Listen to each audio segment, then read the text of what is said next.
बिस्मिल्लाहिर्रहमानिर्रहीम। अस्सलाम वालेकुम स्टूडेंट्स, मैं हूं हसन फरीद, आपका physics teacher. Students, X rays के पार्ट 1 में हम लोगों ने डिस्कस किया था कि एक्स रेज की प्रोडक्शन किस तरह से होती है, लेकिन आज हम लोग ये डिस्कस करेंगे कि एक्स रेज की टाइप्स क्या हैं। तो आइए स्टार्ट करते हैं आज का लेक्चर। स्टूडेंट्स, इसी लेक्चर के लास्ट पार्ट में हम लोगों ने ये डिस्कस किया था कि एक्स रेज कैसे प्रोड्यूस होती है। उसके एंड पर हम लोगों ने ये डिस्कस किया था कि जो एक्स रेज प्रोड्यूस हुई थी वो दो टाइप्स की थी, और मैंने एक ग्राफ बनाया था जिसको मैंने आज दोबारा आप लोगों के सामने यहाँ पर बना दिया। इस ग्राफ में आप लोग देख रहे हैं कि एक्सरेज दो किस्म की है। एक ये कॉन्टिन्यूस सा ग्राफ है हमारे पास, और एक है पीक्स वाला ग्राफ है। इन पीक्स वाले ग्राफ को हमने बोला था ये कैरेक्टरिस्टिक एक्सरेज है, और ये जो ग्राफ है इनमें जो एक्सरेज आ रही है उसको हमने बोला था कि ये कॉन्टिन्यूस एक्सरेज है। तो आज हम देखेंगे कि इन दोनों को पैदा करने की असल क्या वजह है एटॉमिक स्केल पर। यानी हम देखेंगे what is the origin of production of peak या characteristic x-rays and what is the origin of production of continuous x-rays. तो पहले हम कैरेक्टरिस्टिक एक्सरेज को देखते हैं, यानी पहले देखते हैं कि ये वाली लाइंस क्यों आ रही है ग्राफ के ऊपर। तो इसलिए हम पहले देखेंगे ओरिजिन ऑफ कैरेक्टरिस्टिक एक्सरेज। तो कैरेक्टरिस्टिक एक्सरेज क्या होती है? कैरेक्टरिस्टिक एक्सरेज वो होती है जिनकी स्पेसिफिक वेवलेंथ है। यानी आप देख रहे हैं आपको ये वाली वेवलेंथ मिल रही है, ठीक है, एक्स एक्सिस पर वेवलेंथ है ना, तो ये वाली वेवलेंथ मिल रही है और फिर ये वाली वेवलेंथ मिल रही है, फिर उसके दरम्यान में ये गैप है। ये वाली वेवलेंथ आपके पास कैरेक्टरिस्टिक नहीं है, तो फिर ये वाली हमारे पास ये कैरेक्टरिस्टिक एक्सरेज आ रही है। तो इसका मतलब कैरेक्टरिस्टिक एक्सरेज जो है वो क्या होती है, वो ग्राफ के ऊपर कुछ स्पेसिफिक वेवलेंथ्स होती हैं जो पीक के तौर पर हमें नजर आ रही होती हैं। These X rays consist of series of specific wavelength. कुछ खास वेवलेंथ्स होती हैं, सारी वेवलेंथ्स नहीं होती इसमें, चंद एक वेवलेंथ्स होती हैं, और स्पेसिफिक फ्रीक्वेंसीज भी कह सकता हूं मैं, and hence called characteristic X rays. अब कैरेक्टरिस्टिक इसको क्यों बोलते हैं? क्योंकि जब हम लोगों ने ये ग्राफ बनाया, सपोज करिए ये ग्राफ है टंगस्टन के लिए, जब हम लोगों ने टंगस्टन की बजाय ये ग्राफ मोलिब्डेनम के लिए बनाया तो वो बिल्कुल डिफरेंट था। उसमें भी पीक्स थी, उसमें भी कैरेक्टरिस्टिक एक्सरेज थी, लेकिन जो वेवलेंथ ये एमिट कर रहा है ना कैरेक्टरिस्टिक एक्सरेज के तौर पर, जो मोलिब्डेनम था वो कोई और वेवलेंथ एमिट कर रहा था, जो टंगस्टन है वो कोई और करता है। ठीक है, तो डिफरेंट मेटल से जब आप एक्सरेज प्रोड्यूस करेंगे आप देखेंगे उनकी कैरेक्टरिस्टिक एक्सरेज डिफरेंट होंगी। जब हर एलिमेंट की कैरेक्टरिस्टिक एक्सरेज डिफरेंट होंगी तो यही एक्सरेज उनकी आइडेंटिफिकेशन की वजह भी बन सकती है, क्योंकि सबकी डिफरेंट है। जैसे आपकी शनाख्ती कार्ड का जो नंबर होता है वो सबका डिफरेंट होता है और वही आपकी पहचान होती है। तो इस तरह से हर मेटल की जो एक्सरेज हैं, कैरेक्टरिस्टिक एक्सरेज हैं, वो डिफरेंट होती हैं, तो वो उनकी पहचान भी बन सकती है, तो वो आइडेंटिफिकेशन ऑफ दोज एलिमेंट्स के काम आ सकती हैं। Characteristic X-rays are different for every element. That's why they are used in identification of elements. तीसरी बात जो आप लोगों ने याद रखनी है कैरेक्टरिस्टिक एक्सरेज के बारे में वो ये है कि कैरेक्टरिस्टिक एक्सरेज का जो ग्राफ है, स्पेक्ट्रम है, वो लाइन स्पेक्ट्रम है। देखना लाइंस आ रही हैं। अगर आप थोड़ी देर के लिए ये कॉन्टिन्यूस आप भूल जाएं तो यहां पर आपके पास लाइंस होंगी कैरेक्टरिस्टिक एक्सरेज की। उसके बाद अब देखते हैं कि ये कैरेक्टरिस्टिक एक्सरेज क्यों प्रोड्यूस हो रही है, एटम के अंदर ऐसा क्या हो रहा है। तो कॉज ऑफ प्रोडक्शन डिस्कस करते हैं। जो कॉज ऑफ प्रोडक्शन आपके जहन में आ सकता है वो ये है कि यार एटम फोटॉन्स तो एमिट करता है, ये हम लोगों ने पढ़ा हाइड्रोजन के केस में। जब हम हाइड्रोजन को एक्साइट करते हैं इलेक्ट्रॉन हायर लेवल पर चला जाता है और फिर वो डी एक्साइट होकर जब वो निचले लेवल पर आता है, ये जो ट्रांजिशन होती है, इस ट्रांजिशन के नतीजे में हमारे पास रेडिएशन एमिट होती है, और इन रेडिएशन को हम लोगों ने चैप्टर नंबर 20 के स्टार्ट में पढ़ा भी था। लेकिन आपने नोट किया होगा कि हाइड्रोजन में वो जो रेडिएशन एमिट हुई थी, वो जो स्पेक्ट्रल लाइंस बनी थी, वो तीन किस्म की थी। वो इंफ्रारेड थी, विजिबल लाइट थी और अल्ट्रावायलेट थी। यानी मैक्सिमम जो आपको एनर्जी मिली हाइड्रोजन के केस में वो अल्ट्रावायलेट है। तो हाइड्रोजन एक्सरेज प्रोड्यूस नहीं कर सकता। तो कौन एक्सरे प्रोड्यूस कर सकता है? अगर हम इस ट्रांजिशन के हिसाब से देखें तो वो एलिमेंट्स जो हैवी एलिमेंट्स होंगे उनकी ऑर्बिट्स में एनर्जी गैप इतना ज्यादा होगा कि वो एक्सरेज प्रोड्यूस कर सकती हैं ट्रांजिशन के नतीजे में। लेकिन हाइड्रोजन, क्योंकि उसका एनर्जी गैप दो ऑर्बिट्स के दरमियान बहुत कम है, तो वो एक्सरेज प्रोड्यूस नहीं कर सकती। द ट्रांजिशन ऑफ इलेक्ट्रॉन्स, वो जो ट्रांजिशन ऑफ इलेक्ट्रॉन्स हमने पढ़ा हायर से लोअर जो जंप करता है इन द हाइड्रोजन या फिर और other light elements, results in emission of spectral lines. उनके नतीजे में स्पेक्ट्रल लाइंस बनती हैं किस रीजन में? In infrared, visible and UV region of electromagnetic spectrum. वजह क्या है? इन रीजन्स में क्यों बन रही है? क्योंकि एनर्जी गैप बहुत कम है due to small energy differences in the transition level. तो वो जो एनर्जी डिफरेंस है, वो एनर्जी गैप है, इतना कम है कि जो आम ट्रांजिशंस होती है ना एटम्स के अंदर, वो एक्स रेज प्रोड्यूस नहीं कर सकती। यानी कि आम जो हमारे पास ट्रांजिशंस होती हैं वो ट्रांजिशन आउटर शेल ट्रांजिशन होती है, यानी कि जब आप किसी एटम को एक्साइट करते हैं तो उसको सबसे बाहर वाला इलेक्ट्रॉन नॉकआउट होकर ऊपर चला जाता है, एक्साइट हो जाता है। तो यहां से मैं इसको देखूंगा ट्रांजिशन तो है, लेकिन कौन ट्रांजिट कर रहा है, कौन जा रहा है, बाहर वाला इलेक्ट्रॉन, तो इसे कहेंगे आउटर शेल ट्रांजिशन। तो आउटर शेल ट्रांजिशन के हिसाब से अगर हम देखें तो हमारे पास एक्सरेज प्रोड्यूस नहीं हो सकती। तो फिर कहां एक्सरेज प्रोड्यूस हो सकती है? याद रखिएगा, एक्सरेज या characteristic X rays are produce due to inner shell transition. Outer shell transition की बजाय इनर शेल ट्रांजिशन करेंगे तो फिर एक्सरेज प्रोड्यूस होंगी। लेकिन अब ये इनर शेल ट्रांजिशन है क्या? इमेजिन करिए मैं एक इलेक्ट्रॉन बहुत हाई एनर्जी से इसकी तरफ फेंकता हूं। ये इलेक्ट्रॉन मैं कैसे इसको ज्यादा एनर्जी दूंगा? ये कल का आर्टिकल था जिसमें हम लोगों ने कैथोड और एनोड पढ़ा था ना, तो वो हाई पोटेंशियल डिफरेंस इलेक्ट्रॉन को एक्सेलरेट करता था टुवर्ड्स द मेटल। तो अब ये मेटल की बजाय हम उसका सिर्फ एक एटम स्टडी कर रहे हैं। ये इलेक्ट्रॉन बहुत ज्यादा एनर्जी से आएगा और ये बहुत ज्यादा एनर्जी से जब आएगा तो ये आखिरी शेल तक पहुंचेगा, यानी इनर शेल्स जो ऑलरेडी पूरे के पूरे फिल्ड हैं, कंप्लीटली फिल्ड है, वहां तक पहुंच जाएगा क्योंकि एनर्जी बहुत ज्यादा है। जब ये वहां पहुंचेगा ये उसको जाकर हिट करेगा। हिट करने पर इसने उसको फेंक दिया इधर, इजेक्ट कर दिया। देखिए इजेक्टेड इलेक्ट्रॉन, यानी इस इलेक्ट्रॉन ने इसको जाकर हिट किया, नतीजे में ये इधर निकल गया और ये जो इंसिडेंट फोटोन था ये भी ऐसे स्कैटर्ड होकर अपनी डायरेक्शन चेंज करके निकल जाएगा। ठीक है, तो इस चीज को समझे कि आपने एक इलेक्ट्रॉन को ट्रांजिट करवाया, एक इलेक्ट्रॉन को रिमूव करवाया, लेकिन कहां से? आउटर ऑर्बिट्स में से नहीं, जैसे आमतौर पर हम देखते हैं कि आउटर शेल्स में से इलेक्ट्रॉन ट्रांजिट होता है, जैसे हाइड्रोजन के केस में। लेकिन यहां हम क्या कर रहे हैं, यहां हम इलेक्ट्रॉन को इतनी एनर्जी दे रहे हैं कि वो अंदर वाले ऑर्बिट्स में जाकर इलेक्ट्रॉन को नॉकआउट करे। ऐसा हम क्यों चाहते हैं? क्योंकि हम जानते हैं कि हमारे पास अंदर वाले इलेक्ट्रॉन्स टाइटली बाउंड है और अंदर वाले जो शेल्स हैं उनके दरमियान एनर्जी का गैप इतना ज्यादा है कि एक्सरेज प्रोड्यूस होने का चांस है। इस वजह से हम अंदर वाले शेल में ट्रांजिशन प्रोड्यूस करेंगे। जब यहां से इलेक्ट्रॉन नॉकआउट हो जाएगा तो इसकी जगह क्या रह जाएगा? इलेक्ट्रॉन की एक वैकेंसी क्रिएट हो जाएगी। उस वैकेंसी को क्रिएट जो हो गई है उसको फिल करने के लिए ऊपर से इलेक्ट्रॉन फौरन आकर इसको फिल करेगा वैकेंसी को। जैसे वो इलेक्ट्रॉन वैकेंसी को फिल करेगा तो एक फोटोन एमिट होगा, लेकिन क्योंकि एनर्जी डिफरेंस इतना ज्यादा था तो फोटोन भी उतना ज्यादा एनर्जी का प्रोड्यूस होगा। तो हमने देखा वो जो फोटोन था वो इतनी ज्यादा एनर्जी का था कि वो एक्सरे फोटोन। तो यूं हम इनर शेल्स में ट्रांजिशन करके उनको फिल करके एक्स रेज प्रोड्यूस कर सकते हैं।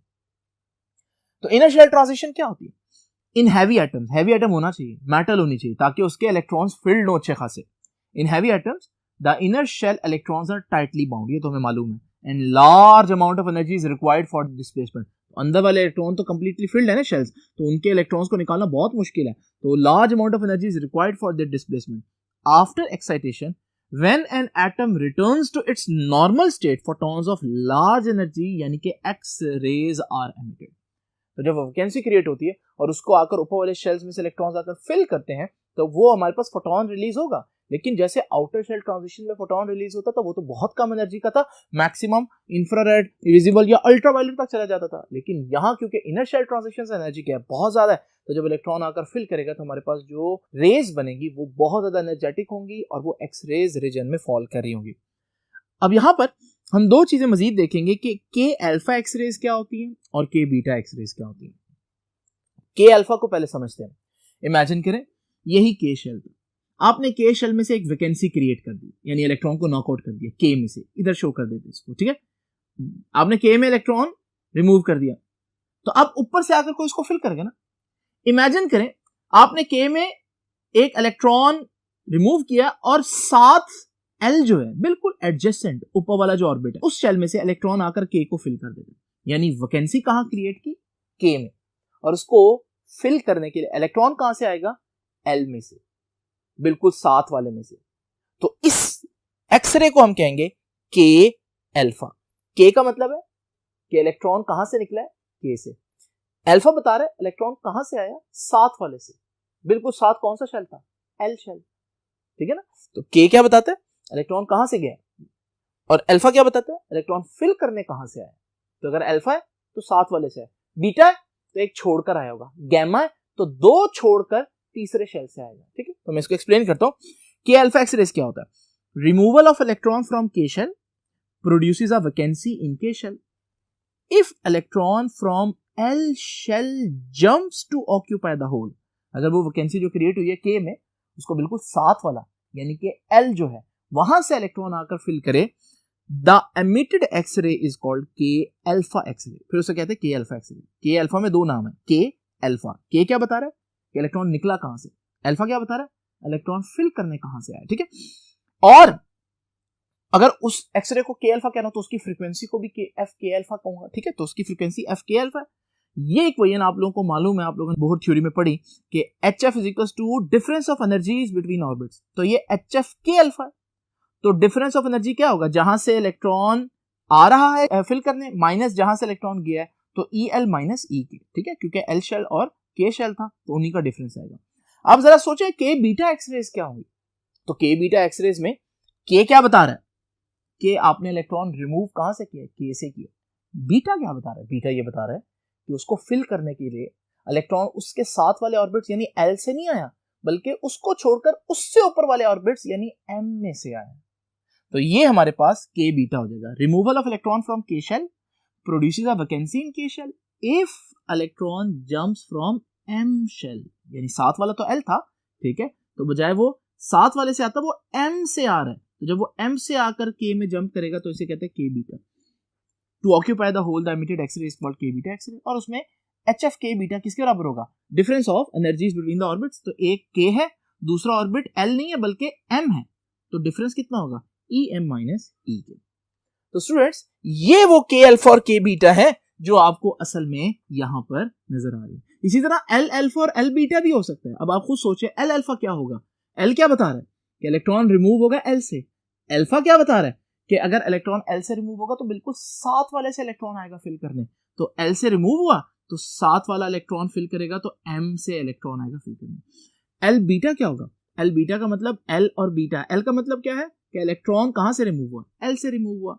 बीटा का क्या मतलब है कि साथ वाले से इलेक्ट्रॉन नहीं आया फिल करने, एक छोड़कर आया। तो अगर इसमें वैकेंसी क्रिएट हुई तो यहां से नहीं आया बल्कि यहां एन से आएगा। तो फिर हमारे पास यहां से अगर फिल करेगा आकर तो फिर हमारे पास जो एक्सरे है वो एल बीटा कहलाएगी। तो स्टूडेंट्स अब आपको समझ लगे ये पीक्स यहां पर क्यों आ रही है। ये जो कैरेक्टरिस्टिक एक्सरेज हैं उनकी वजह इनर शेल ट्रांजिशन है। लेकिन ये पीक्स तो हमारे पास जस्टिफाई होगी, ये कौन सी एक्सरेज है, ये क्यों आ रही है, इनको अब हम देखते हैं नेक्स्ट बोर्ड पर। तो अब हम देखेंगे ये जो कॉन्टिन्यूस एक्सरेज है इनका ओरिजिन क्या है। तो आइए स्टूडेंट सबसे पहले चंद एक बातें हम देख लेते हैं कॉन्टिन्यूस एक्सरेज के बारे में। ये कौन सी एक्सरेज होती है, X rays emitted in all direction with a continuous range of frequency. यानी अगर आप यहां पर गौर से देखें तो हमारे पास इनकी तो स्पेसिफिक वेवलेंथ थी ना, लेकिन यहां से लेकर यहां तक सारी की सारी वेवलेंथ जो है यानी वो कॉन्टिन्यूस जो वेवलेंथ है वो हमारे पास कॉन्टिन्यूस एक्सरेज कहलाती है। तो कॉन्टिन्यूस एक्सरेज जो है वो कोई स्पेसिफिक चंद एक वेवलेंथ नहीं होती बल्कि वो एक खास रेंज ऑफ वेवलेंथ होती है। ठीक है, तो रेंज ऑफ फ्रीक्वेंसीज या range of wavelength are called continuous X rays. उसके बाद वो कहता है the spectrum made by them is continuous spectrum. अगर आप थोड़ी देर के लिए इन पीक्स को भूल जाएं तो फिर आपके पास ये कॉन्टिन्यूस स्पेक्ट्रम बन जाएगा जिसमें कहीं पर कोई पीक नहीं होगी, ठीक है, कोई गैप नहीं होगा। तो इसलिए हम कहते हैं कि इसका जो स्पेक्ट्रम है वो कॉन्टिन्यूस स्पेक्ट्रम है।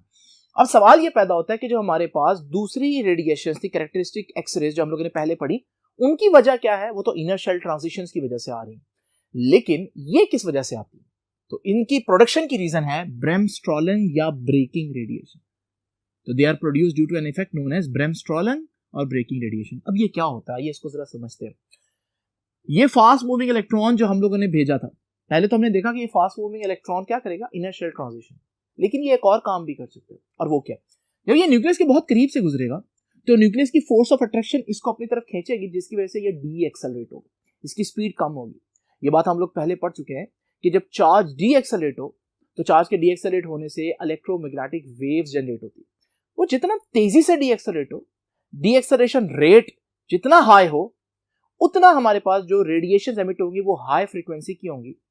तो यहां पर क्योंकि इलेक्ट्रॉन न्यूक्लियस के करीब से गुजरा है तो यहां पर जो एक्सेलरेशन है, डी एक्सेलरेशन है, वो बहुत स्ट्रांग होगा, इतना स्ट्रांग होगा कि जो हमारे पास उसके डी एक्सेलरेशन से जो इलेक्ट्रोमैग्नेटिक वेव्स जनरेट होंगी वो इलेक्ट्रोमैग्नेटिक वेव्स हमारे पास एक्सरेज रीजन में फॉल करेंगी, इतनी ज्यादा एनर्जी होगी। तो ये देखिए, when a fast moving electron bombard the target they are suddenly slowed down, अचानक से वो स्लो होंगे, क्यों, due to the electrostatic force of attraction of nuclei of target. ठीक है, इस वजह से these impacting electrons emit radiations as they are deaccelerated by the target। ठीक है जी, क्योंकि वो डीएक्सेलेरेट हुआ तो वो क्या करेंगे, रेडिएशन एमिट करेंगे। ये हम लोगों ने सिंपल लॉ पढ़ा हुआ है कि जब भी हमारे पास चार्ज जो है वो डीएक्सेलेरेट होता है तो रेडिएशंस एमिट होती हैं। ठीक है, सिंस द डीएक्सेलेरेशन या rate of deceleration is so large, क्योंकि बहुत ज्यादा डीएक्सेलेरेशन हो रहा है, that some electrons lose all kinetic energy in the first collision. कुछ ऐसे इलेक्ट्रॉन्स होंगे जो डीएक्सेलेरेशन के नतीजे में पूरी की पूरी एनर्जी जो है वो लूज कर देंगे। ठीक है, the whole kinetic energy appear as X ray photons of energy. उसकी सारी की सारी किनेटिक एनर्जी जो उसके पास थी अचानक से वो रुक जाएगा ना, तो सारी की सारी किनेटिक एनर्जी जो है वो एक्सरे फोटॉन बनकर आ जाएगी। तो वो जो फोटॉन है उसकी एनर्जी या फ्रीक्वेंसी बहुत ज्यादा होगी, तो एनर्जी को एचएफ कहते हैं। लेकिन वो फोटॉन क्योंकि बहुत ज्यादा एनर्जी का होगा या मैक्सिमम एनर्जी का होगा तो एचएफ के साथ एफ मैक्सिमम कह रहे हैं। और फ्रीक्वेंसी का वेवलेंथ के साथ इनवर्स रिलेशन है, तो अगर उसकी फ्रीक्वेंसी मैक्सिमम है तो उसकी वेवलेंथ मिनिमम होगी। तो अगर मैं वेवलेंथ में शो करूं, the wavelength lambda minimum corresponds to frequency F maximum, तो वो फोटॉन जिसकी फ्रीक्वेंसी मैक्सिमम होगी उसकी वेवलेंथ मिनिमम होगी। ये अगर आप गौर से देखें ग्राफ, इस ग्राफ में ये लैम्डा मिनिमम नजर आ रहा है, ये असल में वो कॉन्टिन्यूअस एक्सरे है जो उस इलेक्ट्रॉन के डीएक्सेलरेट होने के नतीजे में बनी है, जो कि पूरी की पूरी किनेटिक एनर्जी को एक साथ लूज कर गया था। इतना स्ट्रॉन्ग डीएक्सेलरेशन था। लेकिन सारे इलेक्ट्रॉन्स ऐसे तो नहीं होंगे, कुछ इलेक्ट्रॉन न्यूक्लियस के बहुत करीब होंगे, तो कुछ बहुत दूर भी होंगे। जो दूर होंगे उन पर डीएक्सेलरेशन उतना ज्यादा तो नहीं होगा उनमें प्रोड्यूस, क्योंकि अट्रैक्शन की फोर्स इतनी ज्यादा नहीं है। तो उससे क्या होगा, जो थोड़ा सा दूर होगा उसकी कोई और एनर्जी एमिट होगी, फिर जो थोड़ा सा और दूर होगा क्योंकि उसका डीएक्सेलरेशन का रेट और है तो और एनर्जी एमिट होगी। तो हमारे पास डिफरेंट एनर्जी जो है वो एमिट होना शुरू हो जाएंगी। यही वजह है कि आपके पास ग्राफ के ऊपर ये और फिर थोड़ा सा आगे वाली वेवलेंथ ये भी मिल रही है, ये भी मिल रही है, ये भी मिल रही है। उसकी वजह क्या, बहुत से इलेक्ट्रॉन्स मौजूद हैं और हर इलेक्ट्रॉन जो है वो डिफरेंट डिस्टेंस पर है न्यूक्लियस से।